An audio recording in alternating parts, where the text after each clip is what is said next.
So I guess I'd become what they wanted me to be. A killer. Some rent-a-clown with a gun who puts holes in other bad guys. Well, that's what they had paid for, so in the end, that's what they got.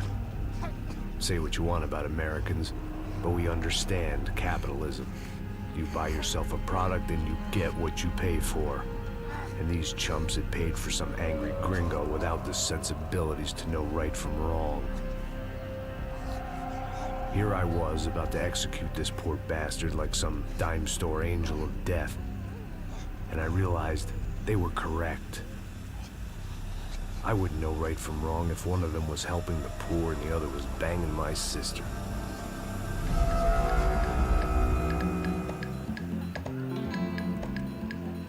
Capítulo 1. Algo não cheira bem. São Paulo, Brasil, Quinta. I'd arrived in Sao Paulo a few weeks before. I was working a protection detail for the kind of people who need protection in a town like this. And what kind of town was this? One where I didn't speak the language and they didn't water down their drinks. So for now, we seemed to get along just fine. Of course, that was about to change. Hey, brother. Hey. How's the cocktail? It's scotch. I never mix my drinks. Well, at least not on duty.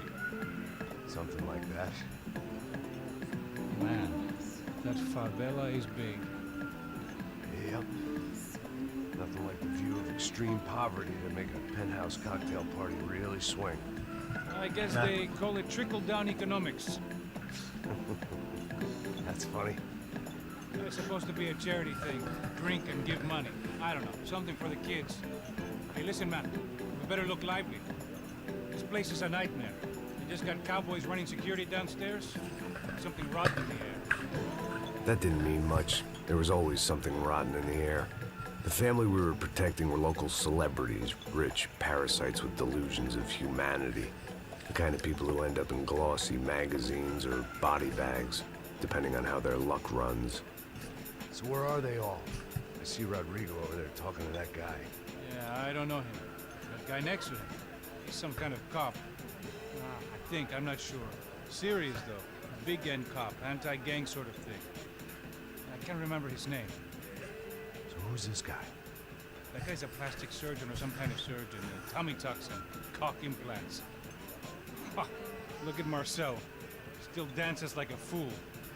Guess that's what a European education and a coke habit will do for Ricky Martin look alike. Só os Ricky Martin. Oh, excuse me. Ricky Martin.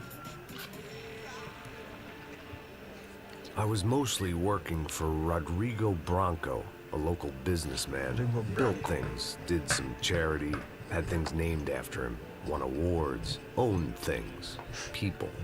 One of the trophies he had won was his wife, Fabiana. She was hot and wanted to be dangerous. Some good genes trying to fight their way out of a cesspit. She'd married well and was now at leisure to regret her good fortune.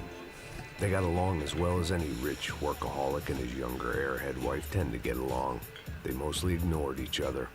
She spent a lot of time with his cokehead younger brother, Marcello. He was a good-time guy if your idea of a good time was an expensive suit, a bottle of champagne, and nothing between the ears. The middle brother, Victor, had just walked in. He was a local politician. Guy was smoother than an oil slick on an iceberg and about as toxic. The rest of the crowd, I didn't know, but I could imagine the types. Político People who know no if they meio, drink como enough, they louco. won't have to feel guilty about their good fortune. Suddenly, things turned real ugly. Felt like our hangovers arrived right on cue. Agita, agita, agita.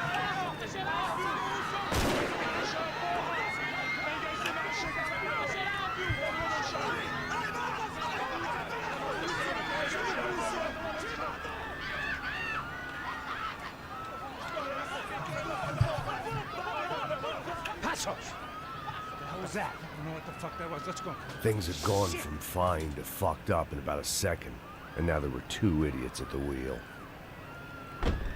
Clear. Clear. Got this floor? Sure. Look after yourself, bro. Stay safe. It wasn't my own safety I was concerned about, trophy wife or not. I'd said I would protect the girl. I hoped I hadn't lost my edge, along with everything else.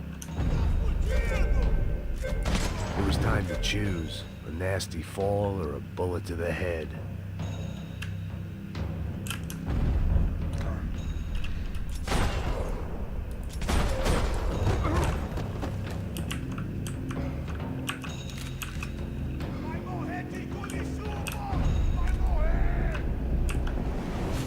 Legal, muito legal.